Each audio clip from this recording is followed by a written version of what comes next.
The Forgotten Cemetery, Part 1, The Haunting Invitation. It was a crisp autumn evening when I received the peculiar invitation, a worn, parchment-like envelope, addressed in an elegant yet unfamiliar script, arrived at my doorstep. Inside, a single sentence was etched in deep, black ink. You are invited to a gathering at the Forgotten Cemetery. The cemetery was a local legend, shrouded in mystery and fear. Tales of ghostly apparitions, unexplained noises, and even disappearances had circulated for generations. The idea of venturing there at night sent a shiver down my spine. Yet something about the invitation intrigued me, drawing me in against my better judgment. I decided to accept. The following night, I found myself standing before the cemetery gates, a sense of dread gnawing at my insides. The moon cast eerie shadows over the overgrown grounds, and a cold wind howled through the trees. As I approached the entrance, I noticed a solitary figure standing near a towering ancient oak tree. It was a woman, cloaked in a dark, hooded robe. Her face was hidden in the shadows, but her eyes seemed to pierce through the darkness, filled with a knowing, almost haunting intensity. "You have come," she said, her voice a low, raspy whisper. "I knew you would." I followed her as she led me deeper into the cemetery.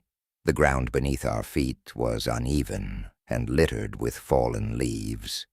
The air was thick with the scent of decay and damp earth. A chill wind swept through the cemetery, carrying with it the mournful cries of distant owls.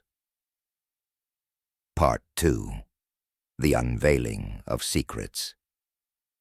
The woman stopped before a crumbling, moss-covered tombstone.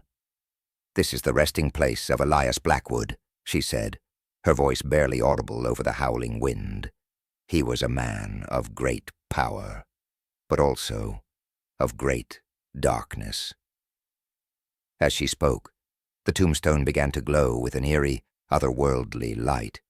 The inscription on the stone seemed to come alive, revealing a hidden message. "Those who seek the truth shall find it, but at a terrible cost." The woman turned to me, her eyes filled with a solemn expression. Elias Blackwood possessed a secret, a power that can change the world. But with great power comes great responsibility, and Blackwood failed to use his gift wisely. She paused for a moment, her gaze fixed on something unseen. Now the time has come for someone else to take up the mantle, someone who is brave enough to face the darkness and use the power for good. I felt a surge of fear and excitement. Was she implying that I was the chosen one? Was it my destiny to uncover the secret of Elias Blackwood and use it to change the world? The woman nodded, her eyes filled with a strange, almost prophetic gleam. "You have the potential, young one, but you must be prepared for what you will find." With that, she turned and disappeared into the darkness, leaving me alone in the cemetery with the weight of the world seemingly resting on my shoulders. Part 3. The Descent into Darkness. Driven by a strange compulsion, I began to explore the cemetery. I wandered through the overgrown paths, my heart pounding in my chest. The air was thick with tension, and I could feel the presence of something sinister, lurking in the shadows. As I delved deeper into the cemetery, I stumbled upon a hidden passage.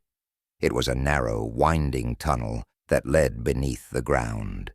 The darkness was absolute, and the only sound was the echo of my own footsteps. I hesitated for a moment, but then I forced myself to continue. The passage seemed to go on forever, and I began to wonder if I would ever see the light of day again. Finally, I reached the end of the tunnel. Before me lay a vast underground chamber. The walls were lined with ancient symbols and strange, glowing runes. In the center of the chamber, a colossal stone sarcophagus stood, its lid sealed shut. A sense of dread washed over me as I approached the sarcophagus. I knew that this was the final resting place of Elias Blackwood, and that the secret I sought was hidden within. With trembling hands, I began to pry open the lid of the sarcophagus. A cold draught swept through the chamber, and a faint, eerie glow emanated from the inside. As I peered into the sarcophagus, I saw something that chilled me to the bone. Part 4. The unveiling of the horrors inside the sarcophagus. A grotesque, humanoid creature lay dormant. Its skin was pale and translucent, and its eyes were empty, devoid of life. A faint, pulsating glow emanated from its chest, and a strange, otherworldly energy seemed to surround it. I realized then that this was the source of Elias Blackwood's power. The creature was a manifestation of pure, unbridled darkness, a being that had been trapped within the sarcophagus for centuries. As I watched, the creature began to stir. Its eyes slowly opened, revealing a pair of glowing crimson orbs. A low, guttural growl escaped its lips, and the air in the chamber seemed to thicken with a palpable sense of evil. I knew that I had to act quickly. I reached for the sword that I had brought with me, but before I could strike, the creature lunged forward, its claws outstretched. A fierce battle ensued. I fought with all my might, but the creature was incredibly powerful. It seemed almost invulnerable, and its attacks were relentless. Just when I thought I was defeated, I remembered the words of the woman who had invited me to the cemetery. She had said that I had the potential to use the power of Elias Blackwood for good. With a surge of determination, I focused on the creature's glowing chest. I channeled all of my energy into a powerful blast, and a blinding light erupted from my hands. The creature was enveloped in the light, and it let out a blood-curdling scream. Then, with a final violent shudder, it crumbled into dust, leaving behind only a faint, lingering aura of darkness. Exhausted but triumphant, I collapsed to the ground. I had defeated the creature, and I had unlocked the secret of Elias Blackwood. But I knew that my journey was far from over. As I emerged from the underground chamber, the first rays of dawn were beginning to break over the cemetery. The air was filled with a sense of peace and tranquility, as if the darkness had been lifted from the world. I stood at the edge of the cemetery, looking out over the vast expanse of gravestones. I knew that I had been chosen for a purpose, and that I had to use the power I had acquired wisely. But as I turned to leave, I felt a strange sensation. It was as if something was watching me, something unseen but ever present. A chill ran down my spine, and I turned to look behind me. There, in the shadows of the ancient oak tree, stood the woman who had invited me to the cemetery. Her eyes were filled with a knowing, almost prophetic gleam, and a faint, enigmatic smile played on her lips. "Your journey has only just begun," she said, her voice a soft whisper carried by the morning breeze. "The darkness is not easily defeated, and it will always seek to return."